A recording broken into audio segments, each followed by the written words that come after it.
അബ്ദുള്ള കുട്ടിന്റെ പുതിയ ഫത്വ ഫാക്ടറി. ഇതാരാ? BJPന്റെ ഗ്രാൻഡ് മുഫ്തിയോ? പൊന്നാർ അബ്ദുള്ള കുട്ടിയെ, മതവിധികൾ അഥവാ ഫത്വ എന്ന് പറഞ്ഞാലേ അള്ളാഹുവിന്റെയും പ്രവാചകന്റെയും ഒക്കെ കൽപ്പനകളും അതിലെ ആയത്തും ഹദീസും ഒക്കെ വെച്ചുകൊണ്ട് പണ്ഡിതന്മാർ നൽകുന്ന ഒരു കാര്യമാണ്.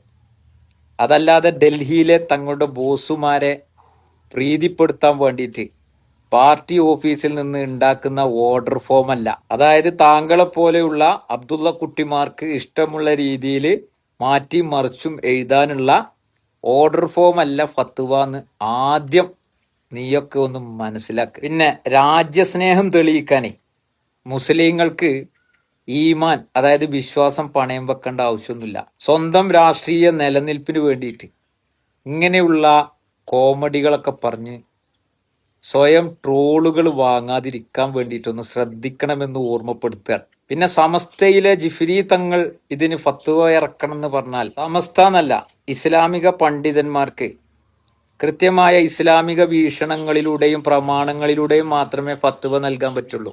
അല്ലാതെ നാഗ്പൂരിലെ അജണ്ടകൾക്ക് അനുസരിച്ചുകൊണ്ട് കസ്റ്റമൈസ്ഡ് ഫത്വ ഇറക്കുന്ന ഫാക്ടറി ഒന്നല്ല സമസ്തയും മുസ്ലിം സമുദായ സംഘടനകളും പണ്ഡിതന്മാരും എന്ന് നിന്നെ പോലെയുള്ള ആളുകളൊന്നും മനസ്സിലാക്കി വെച്ചാൽ നന്നായിരിക്കും. അബ്ദുള്ള കുട്ടിനോട് ഒരു സംശയം ചോദിക്കട്ടെ, വിഷമമൊന്നും തോന്നണ്ട. താങ്കൾ CPM നിന്ന് കോൺഗ്രസിലേക്ക് പോയി, ആ കോൺഗ്രസിൽ നിന്ന് BJPയിലേക്ക് പോയി, ഇങ്ങനെ അങ്ങോട്ടും ഇങ്ങോട്ടും മാറി മറിയാൻ ഈ പറയുന്ന സമസ്തയുടെയോ ഏതെങ്കിലും മുസ്ലിം സംഘടനകളുടെയോ പണ്ഡിതന്മാരിൽ നിന്നോ എന്തെങ്കിലും ഫത്വയോ അല്ലെങ്കിൽ മറ്റുള്ള എന്തെങ്കിലും കാര്യങ്ങളൊക്കെ ചോദിച്ച് മനസ്സിലാക്കിയിട്ടാണോ താങ്കളൊക്കെ പോയത്? ഇനി വേറെ ഏതെങ്കിലും പാർട്ടിയിലേക്ക് ചേക്കേറുകയാണെങ്കിൽ ഈ ഫത്വ തെരഞ്ഞ് താങ്കൾ പോകുമോ? അല്ല, ഞാൻ എൻ്റെ സംശയം കൊണ്ട് ചോദിച്ചതാട്ടോ. അല്ല, സ്വന്തം കാര്യങ്ങൾക്കൊന്നും ഫത്വ നോക്കാത്ത താങ്കളെ ഇപ്പൊ ഈ വന്ദേ മാതരത്തിൽ പ്രതിപാദിച്ച ദേവന്മാരും മറ്റുമൊക്കെ അംബിയാ മുർസലീങ്ങളാണ് എന്ന് ജിഫ്രി തങ്ങൾ ഫത്വ കൊടുക്കണം എന്നൊക്കെ പറയണില്ലേ? താങ്കളുടെ ആ ബ്രില്യന്റ് ഐഡിയ ഉണ്ടല്ലോ, ആ ബ്രില്യന്റ് ഐഡിയ വെച്ച് ജിഫ്രി തങ്ങൾ ഫത്വ ഇറക്കണം എന്നൊക്കെ പറയുന്നത്, വാശി പിടിക്കുന്നത് എന്തിനാ? ഏതായാലും താങ്കളെ സമ്മതിക്കണം ഭായി. ഈ പാർട്ടി മാറുമ്പോൾ കൊടിന്റെ നിറം മാറുന്നതൊക്കെ നമ്മൾ കണ്ടിട്ടുണ്ട്. ഇത് അടിമുടി വിശ്വാസപരമായ സംഗതികളും മറ്റുമൊക്കെ മാറുന്ന താങ്കളുടെ ആ ഒരു കാര്യം, അതൊക്കെ വെച്ചിങ്ങനെ വായിക്കുമ്പോൾ നോക്കുമ്പോൾ നിങ്ങൾ വേറെ ലെവലാണ്.